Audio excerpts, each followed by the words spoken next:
Boom, ladies and gents, we are back. It is Monday, and we get to talk to young people. Holy crap, I get to bring my classroom into the show. Not really, he's not one of my students, but you're going to find out what he has to say today, so here we go.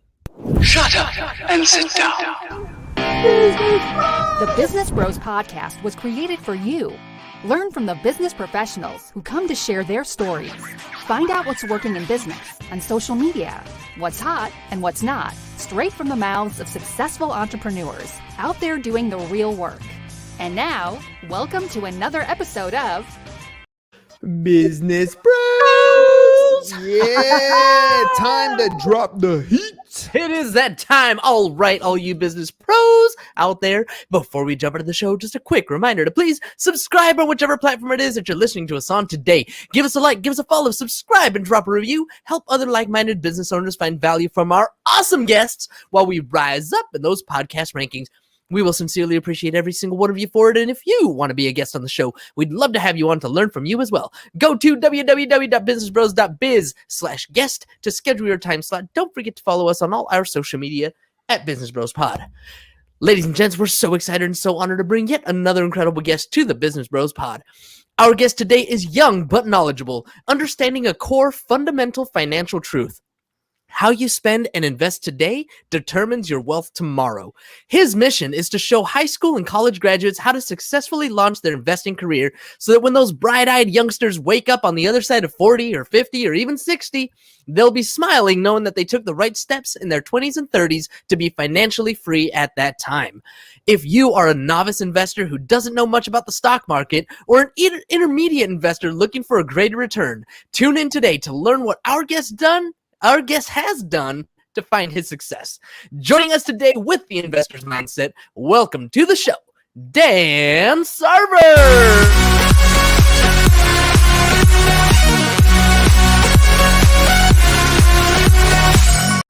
Boom, Dan is ready, time, or ready, fire, or ready, aim, fire. What do we do, James? Ready, fire, ready, aim, fire. Ready, aim, fire. Oh. Whatever it is. Ready, fire, aim. That's what we usually fire, do. aim. That's how we normally go. All right, Dan, let's do this thing, dude. All right. So first, a little background on me. I actually teach a high school course called financial algebra. So I deal with 17-year-old kids all the time. And the problem I have with 17-year-old kids is they just don't know what's ahead of them yet. As soon as they turn 18 and they graduate, all of a sudden they all hit me up in the DMs and they're all like, hey, what's this? What I do? I remember we talked about it, but at 17, they're just not there yet. What was your experience like while you were in school, and what did you learn about money? Man, first of all, you guys have the most fire intros I've ever seen. That was so sick. It's like quite literally. Thank you. I have fun. There we go. And yeah, to your point, it's exact. I tell the story all the time that when I graduated high school, on my graduation day, I felt this overwhelming emotion that dude, where's my blueprint to success? Doesn't that come with my diploma? Where is that? And it brings up your point about how when we're 17 and we're in high school, we're just trying to go to the next party, have a good time. But when we actually graduate, that's when the light bulb goes off and we're like, oh, now what's next? So yeah, no, that's a very real thing. And I think you notice that in your students. And I started this whole journey to help people invest, especially teenagers, for that reason, because when we do get out of high school, we want to take a step forward in the right direction. All right, let's start off with that. I'm trying to get in habit to remember to do this every single episode. So let's just hit it from the very beginning. Dan, what are you selling? Knowledge. No course, no 3 weeks to success, just a lifetime of knowledge that you can apply. All right. So if you're just selling knowledge, I'm going to dig a little deeper here because I'll tell a story. James and we bought our first house when we were 20 years old, right? 20 years old. Somebody thought it would be a good idea to give us the keys to the house after we filled out some paperwork, fogged a mirror, and they said, yeah, you're alive. Here you go. Here are the keys. And soon after that, James rolls the truck that he used to work at a cable company, rolls the truck, gets fired. And we have to figure out a way to pay this mortgage that fine by me. Exactly. And so we decided to start this computer company. And I remember as we're getting ready to launch this thing, it started doing really well. We started looking into commercial retail spot, and they required us to go out and get this thing called general liability insurance, right? If you're going to get a retail location, you have to have this policy. And we were sitting in this insurance agent's office, and she's asking us about what we've done. We're like 20, 21 years old at the time, right? And so we have this house that we purchased. We started this business that's making all kinds of money. We're opening up this commercial real estate. And she looked at us like, dude, you guys are going to be the next big thing. And we looked at each other at a young age. We're like, hell yeah, by 25, you better believe it. Now, reality sets in and a lot of other things happen along the way. That, by the way, is the first time ever we've been broke. But with the ambitions we have at a young age, for most people tend to disappear. What do you think is that spark that gets a young person's ambitions or drives or going towards that money idea that you have, and what's going to sustain that path for you? Yeah, I think all about sustaining that path you're talking about, where you wake up in the morning and you just get out of bed because you want to pursue something, is something that your parents or your school education or your job doesn't tell you to do. I mean, we all want to find this purpose and this meaning for our life, and that's something you got to find on your own.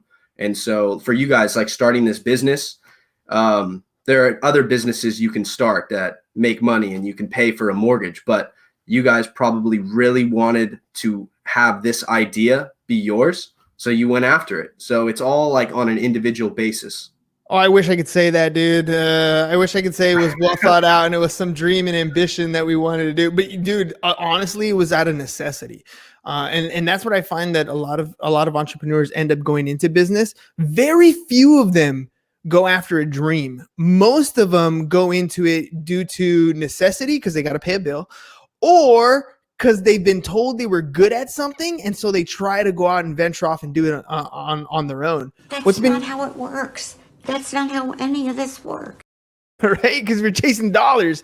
So tell me, what's been your experience as you've started in this investment space, business space? Yeah, so my experience personally has been good. Also professionally, I've been able to help like over 200 people getting their investment journey started. And what I always tell people is, somebody's like, so what are you doing? Are you doing Forex trading? Are you like the Bitcoin guy? And I tell them like none of the above. Like building wealth slowly, it's not sexy. It takes a long time, but if you can compound those 10 to 15% gains annually every year, then you will be wealthy in the future, and then it all pays off. So I'm really about like the organic growth, small starts, small steps, and then you just pick it up as long as you go. You've helped 200 people, but you have 200 people do what? Like what happens when they come to you? So when people come to me, the first thing I tell them is to read the book. And through the book, you start from the very beginning of the foundation of wealth building. Guys like Warren Buffett, Peter Lynch, Benjamin Graham, John Bogle, what these guys have put in place so that I can share it to a younger audience, which I am obviously a part of, in a way that we understand and we care about. So that's where the starting journey goes into place. And then wait. I want to hover right there. All right, so give me an example, because I want to know. I want if you can help communicate with me what kind of stories, how you're translating that. It'll totally help me communicate that with my students, right? And also, you said read the book. What book? Oh yeah. You got to tell me what book. For sure. So yeah, like I said, the whole inspiration came from graduation day, and then after that, I was like, dude, I know all this stuff. If I know it, why don't I just share it? Feel like it's a little selfish not to share like positive and great things, you know? So I took over quarantine and over the whole pandemic, I took 11 to 12 months, wrote a 200-page book that takes you from the start, like I said, the foundations of wealth building, all the way to crafting your own portfolio in 5 simple steps. You got an A to Z blueprint guide for any beginning investor. All right, so that's the blueprint. So help me translate that to Gen Z talk. Like, how do I make that sound sexy? How do I make that sound cool? Well, it's been my experience that I've always appreciated that old guy on a bench that had a nickel's worth of free advice. Like that stuff always helped me, but not a lot of people are like that. Usually you got to be like an old soul for that type of stuff. So as far as translating to Gen Z, I would say that If you're into rap, there's who's the rapper? Lil Baby is into investing. A lot of kids like the culture and they follow like the clothing designs and the influencers and stuff like that. So if you can show them how their role models are taking their steps to investing, then they'll be way more wide open to the idea of like, man, well, if he's doing it, I should do it. All right, well, let's talk about some of these, what they're seeing, right? Because my biggest concern is, and it might actually, I'm not even gonna call it concern. My biggest dilemma with kids is understanding the difference between creating a following and building a brand, right? Because so many people want to go after these metrics, and believe me, the metrics are amazing and they will definitely benefit you. But they can go at it the wrong way, right? I worry about 17-year-old young girls, very impressionable, creating a following because they look good in a bathing suit, right? Like there's a difference between what you're trying to do there and if you're trying to turn it into a career. So when you're mentioning like rappers, and by the way, I'm old because when you said rappers, I was thinking Eminem, right? But when you mention, and by the way, still one of the best lyricists ever. So I'll put that on anybody you want to bring up. But anyways, so when you think about some of the reputation and what they're building, what they're doing and where they're investing their money tend to be two separate things, right? They're generating their revenue off the brand and off the music that they're creating, but then they're doing other things with it or maximizing off the brand that they've built. So help me kind of elaborate on that. Like when you're looking at some of these examples, what are you pointing out in them? I'm just pointing out motivation because not everybody wants to invest. Like, for example, I don't paint a picture. I'm not good at like drawing and painting.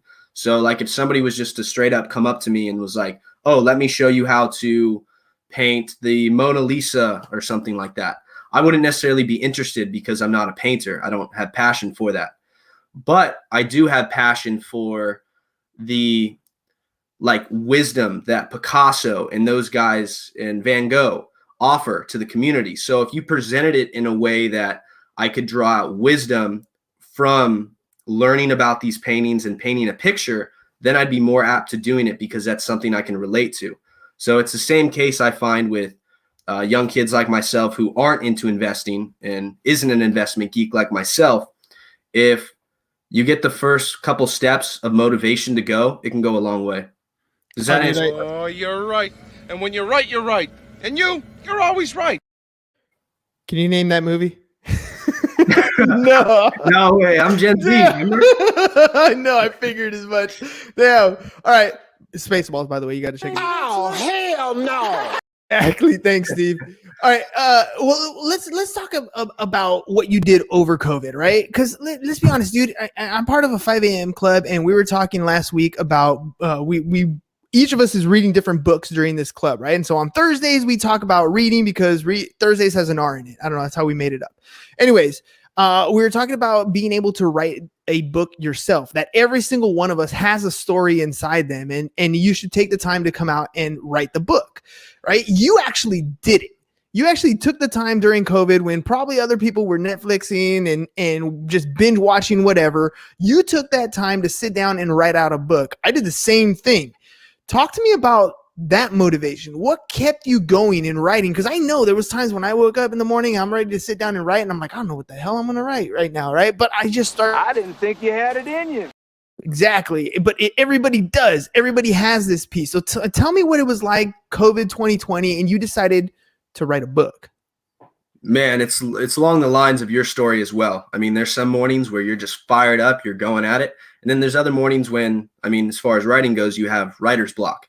And I don't know, I just found specifically for me that I draw a lot of motivation and discipline from, we'll say the emotions you don't want, like bad emotions, like pain or stuff like that. So I just realized one day that after watching so much Netflix and so much YouTube every day that like, dude, this is it for me. Like, I'm going to make a change. I'm going to be one of those people that makes a change.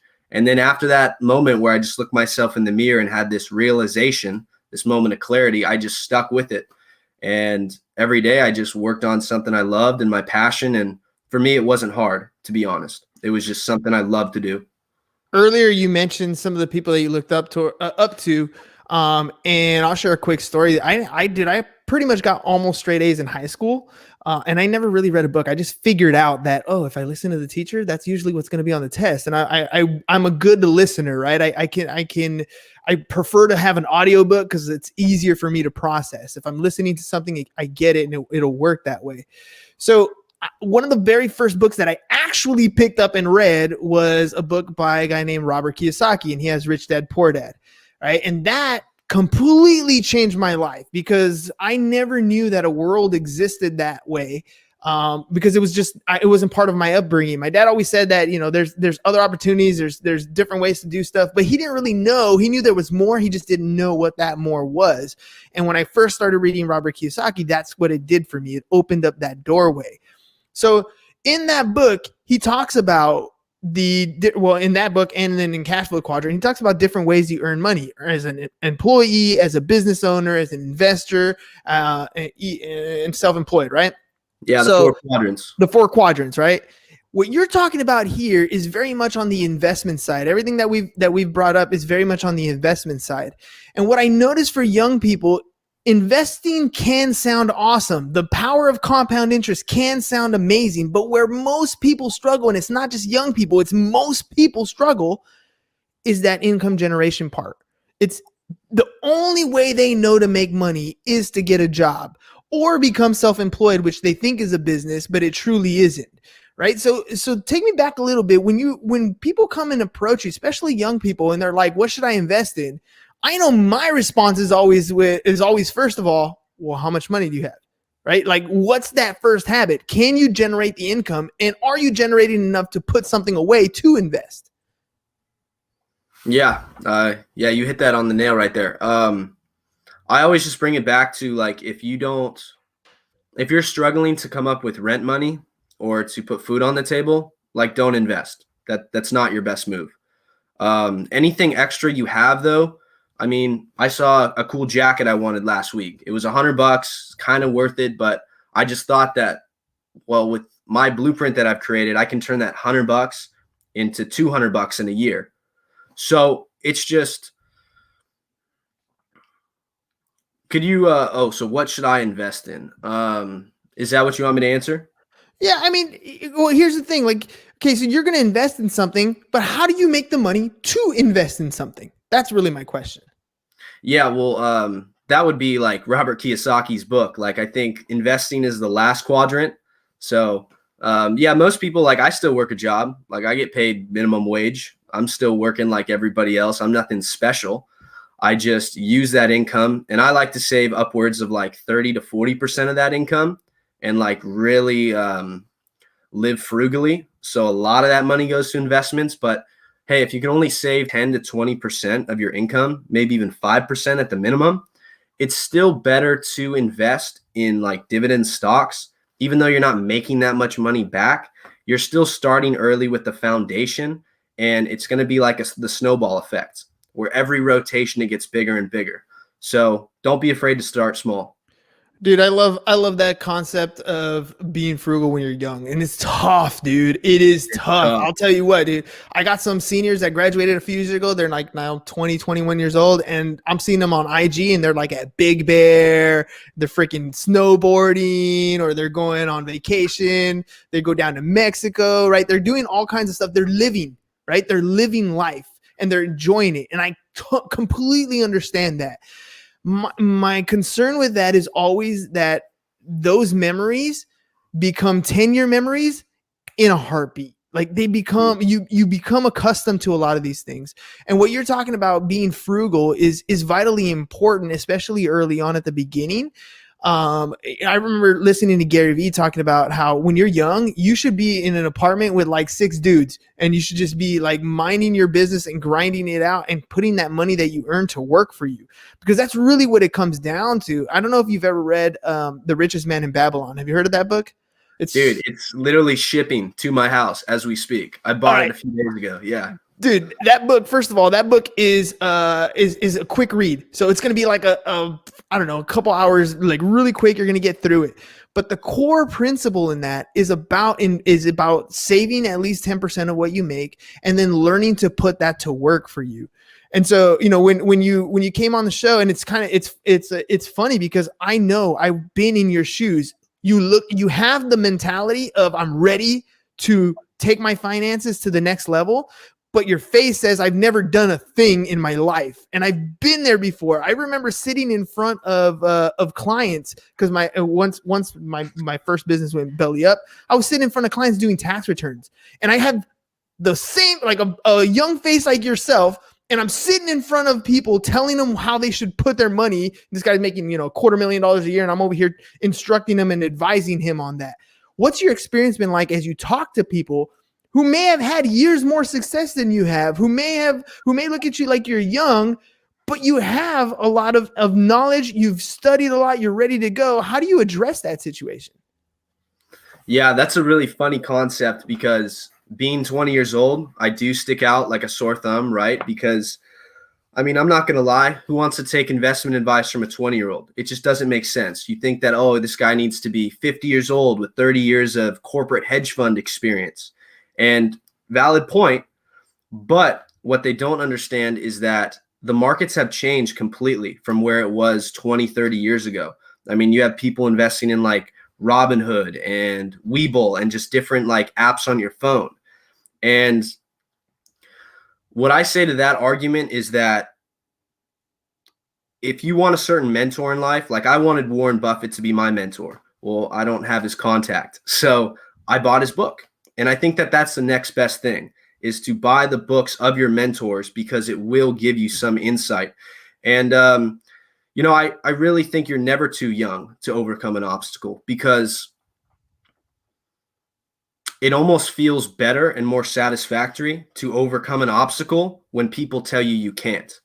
You're too young. You can't do that. You're too young. Nobody's going to listen to you.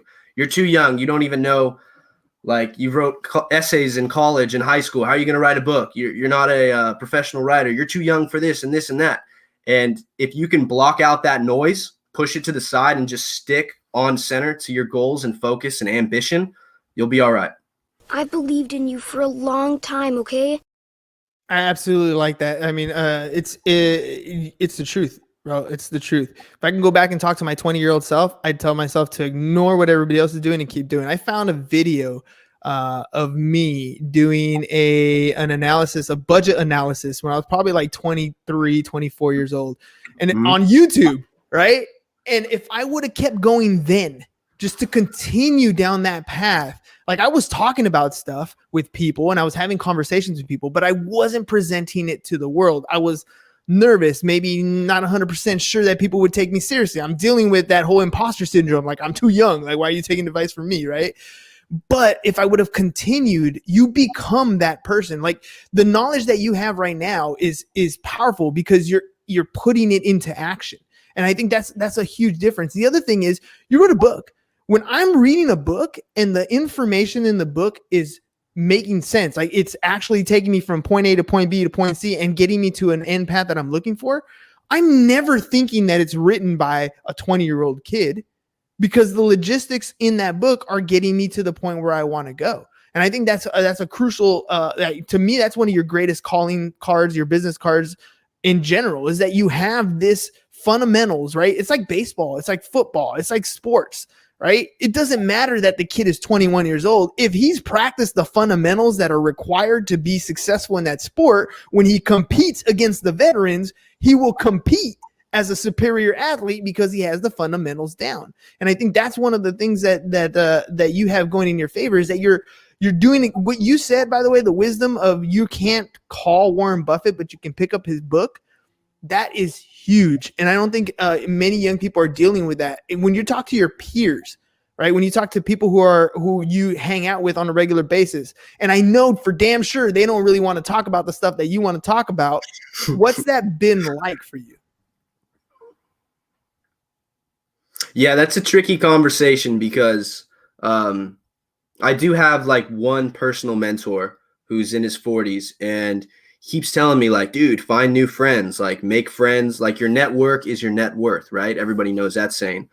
But I think that is good advice. But also, I'm a very loyal guy. Like, my homies in high school, whatever they're doing now, it doesn't matter because they've helped me become the person I am today. And yeah, I just think that like sometimes you're in a group of friends that you like or you don't like, but hang on to the people that make you better. And whether my friends are in business or they're in a different sector, to me, like their wealth or their mindset doesn't matter quite as much to our friendship, because they have made me better just by them being a good person and being around me. So yeah, know who your friends are for sure. All right, I'm gonna piggyback off that one because I heard that before myself about getting new friends, and it never settles right with me. I feel like that's like a dick move, dude. Like I don't want to just cut these people out. So I came up with a different understanding. It's not that you cut them out; it's who you spend most of your day with, right? So make the time when you make the time in your day. Like that's something that as you get older, you're gonna realize. You're crunching on time on that same 24 hours. You just, if you become more and more productive, you're going to want to do more and more with that time. And so friends are going to occupy some of that time space. Block out a time, go chill with those guys, go do what you want to do. But during the day where you're spending the majority of your time, that's when you want to spend your time with the Elon Musks of the world, the Warren Buffetts of the world. That's where you're spending your day. This is where your productive hour goes. That's where your network has power. And then on Saturday night, when you're chilling, you're going to go out. That's when you hit up the homies, right? Now, second part to that is, and I heard this from a 27-year-old millionaire personal injury attorney, right? And he said, life is like a revolving door, dude. Not everybody is meant to be in your life at all times for your whole life. It doesn't mean they didn't shape you. It doesn't mean they didn't help you get to where you want to go. It doesn't mean that if they pick up the phone and need your help, you're not going to go over there and help them. It just means that you are moving in a direction. And if you constantly turn your back to see where everybody else is, you're going to slow down.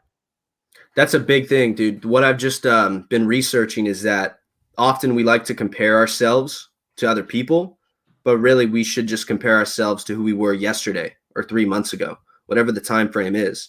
Because like you're saying about the morning time, I know this one guy who he's married now and he has kids and he's in his 30s, and he wakes up at 4:30, not because he necessarily likes, he's not a morning person, he never was, but he does that because that's the only time where his wife, his kids, and nobody else is in his ear. So I got you on that number? Dude, that's exactly me, dude. Because you figure, like, I'm up at 4:30. That's where I get my workout in. Nobody tells me a thing. That's where I get a lot of my important daily tasks that I need to get done. And dude, it sends your productivity through the roof. That's 2 hours a day that nobody, like, I'm in my flow state. Like, that's just me getting what I need to get done. Like, there's a book called The 4-Hour Work Week. A really good book also.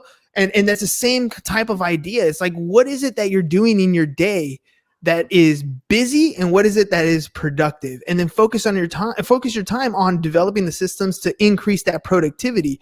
And then you're going to have time to do everything else you want in life. Right. But dude, the efficiency is the key. Like that is the most that you can possibly do. Cause you might only have 2 hours a day. Maybe you're still going to college and you have to work to put, the bill to put food on the table or whatever it is. So maybe you only have an hour, 2 hours, 3 hours, 4 hours, maybe tops in a day when you're building a side hustle.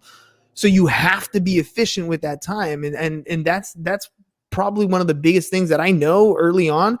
Dude, I wasted so much time in party mode. Like I know and don't get me wrong, dude, I had a blast. James, you can hop on here, dude. Dude, we had a blast. Imagine, we had too much fun. Dude, I'm telling you, 20-year-olds, and they give us the keys to our own house. Dude. You turned 21 when we had that house, and we didn't have to worry about pissing off our parents because we had our own place. Dude, I'm telling you, imaginable. That's sick. I mean, What do you think, dude? What would you do 21 years old in your own pad? Oh, I would do the exact same thing you're doing. I mean, yep. Whether I had an idea or not, I'd find a friend who would. I mean, everybody's doing the same thing. So, yeah. What's the name of your book? I don't think we got that. Yeah, so it's called 7 Investments in Your 20s That Will Change Your Life. 7 investments. And where can people get that? You can get it on Amazon. You can just search my name, Dan Sarver. It'll pop up. type in 7 investments, it'll pop up. I'm working on the audiobook. I'm just waiting for Amazon to approve it. So I know you guys like audiobooks, so check that out. That'll come out in a few weeks. But yeah, you can get the ebook, you can get the paperback or the hardback as of now. All right, dude. Since the internet lives on forever, right? I want to know from your own lips. You are 20 years old right now, right? I am. Okay, so talk to your 30-year-old self. What do you expect to do by the time you're 30? No pressure. I mean, yeah, no, for real. But, for me, I read a lot of success books, like modeling success, and success is different for everybody. I mean, for me, my 2 main things for success of when I'm 30, what I want to achieve is, number 1 is to raise a family the right way, whatever that family looks like. You know, you can't really map out your future family. So raise it the right way. And then number 2 is success is the amount of people I can help. I mean, dollars and money is great, right? But it doesn't give you that sense of purpose or meaning or like impact. And I think it's important for me to leave a positive footprint on the world whenever I leave it. So that's what I want to achieve at 30 and then keep going. I mean, it's like Matthew McConaughey. I saw like an Oscar speech of his. A lot of people may have already seen it, but he basically says that his hero is himself in 10 years. And the point of that is that he'll never attain his hero of himself, but it gives him something to keep chasing. So, you know, you can find motivation in anything, and that's motivating for me. I'm gonna challenge you. I think you can manifest the significant other or the type of significant other you want in your life. I believe you can. Like I know that there are certain qualities that I wanted in that special someone, and I was gonna make sure that I found those. Otherwise, they're not gonna be the one, right? And then the other thing is, I'm okay with a young person like you saying something like, "Dude, I'm gonna go make $1 million. Like I'm gonna go after the money." Like for me, this is one thing that it creates an imposter syndrome in me when I go after the answer that I think people want to hear, because I know, and it's a flaw that I've had forever. Like even in the podcast, you know, our number one rule when we started the podcast, our number one rule is to be a service to others, and that is absolutely true. We do that. But that's not the reason why we started the podcast. That's not the reason why I started a business. That's not the reason why I got into business in the first place. I got into it because I need to make money, right? And I think if I don't admit that to myself and I chase all these other arbitrary things, that it's not going to come to life. And here's the weirdest thing that happens is when you chase that dollar and you reach that dollar, then you get a different perspective on things and you decide how you want to use that dollar to help other people. I think that's a transition that we hear successful people, when they've reached that point, they're becoming very much philanthropists, right? They're helping in their own way into the world. But that's not what they intentionally wanted to do at the beginning. At the beginning, it was very profit driven. And if I could give you any piece of advice, don't lie to yourself. Go after the thing that you want. Whatever it is, that thing that you want, go after it. Attain it. And then ask yourself, is this what I want to continue to do, or do I want to make something better? Right? Oh, dude, I love the Kevin Hart interview with Joe Rogan, where he talks about, I just want to level up. Every time I get to one level, I'm going to just go to the next level. And I'm going to get to that point. I'm going to look down and be like, damn, I did it. What's next? Like, just if you can compartmentalize and do that one, like you just did in 2020, where I'm going to write a book, and then you went out and freaking did it. Like, if you can do that consistently in your life, put a goal in front of you, attain it. Put a goal in front of you, attain it. Put a goal in front of you, attain it. And don't get into the squirrel, squirrel, or, shiny object syndrome. Then you'll be doing way better than I ever did. Because at 20, trust me, everything was shiny. Everything was beautiful. Everything was a distraction. Well, thank you, man. I mean, that advice will eventually last a lifetime. Actually, you said like so many different things. I want to comment on all of them. As far as what you're saying on focus, yeah, I'm a true believer in keep the main thing. And everything besides the main thing can kind of be a distraction. And as far as what you're saying about money and like the whole imposter effect, like I definitely think that that's a reality with driven people. You know, you're a little scared, like, oh, what if I say this and it doesn't come out right? But no, for me, really, it is about having that like helping people syndrome. because I just know that by helping people, like money will just flow back. Like I'm not even worried about that. It's like, I don't know, like any author or like Grant Cardone, I'm reading his 10X book right now. I don't know if you've ever read that, but it's basically just 10X everything in your life. And then when you come short, it might actually be farther than what your initial effort would be. And what I'm learning from him is that he was just a guy that kind of just started in real estate and then decided to help others by giving blueprints, showing them how to do it. And then by building a following, all the money just came back to him naturally. Whether he was in seek of money or not, it kind of just flowed back, similar to how like an investment does. You're making your money work for you, not the other way around. You could have used anybody else, but I know Uncle Grant, that boy is after the dollar. Like that guy is one of the biggest hustlers I know. He claims not to be. He claims not to be, but everything he does and everything he says is on the contrary to that, right? So he does go after the dollar. And trust me, I admire that about him. I admire that he goes after that stuff. And the way he built his company was through syndication. So yeah, he had to learn to grow a following because otherwise you can't syndicate nothing, right? But even then, when he's syndicating and growing his following, he's going after people who have to be accredited investors. So he's going after the money. Like once he's at the top, it's easy for people to say something. But when you have to put food on the table, you're grinding out, dude. One of the things we say is, it's your business's purpose to make a profit. It's your purpose to be of service to others, right? So it's if you can be of service to as many people as possible, but your business has to make a profit. Otherwise, it is not a business; it's a hobby. And trust me, man. Like I don't know, that's been my experience. That's what I've come across. I'm just telling you the hurdles that I've had in my own life, dude. Otherwise. Let me tell you a quick story that my dad shared with me. My dad, amazing man, spoke with all kinds of metaphors to teach you life lessons that weren't on the surface. And he was a mechanic. So what he did is, he fixed cars locally on a corner block. And he always told me that I can only fix the amount of cars that are in a certain mile radius. If you can do something where you can serve globally around the world, you have the power to attract more customers and people. So if I were to say that I was chasing the dollar in this example that we're talking about, I realized that through writing a book, I could produce it globally, and then it would have the capability to reach more people. And like you're saying, put food on the table through constant royalties and stuff like that. Scalability, baby. Scalability.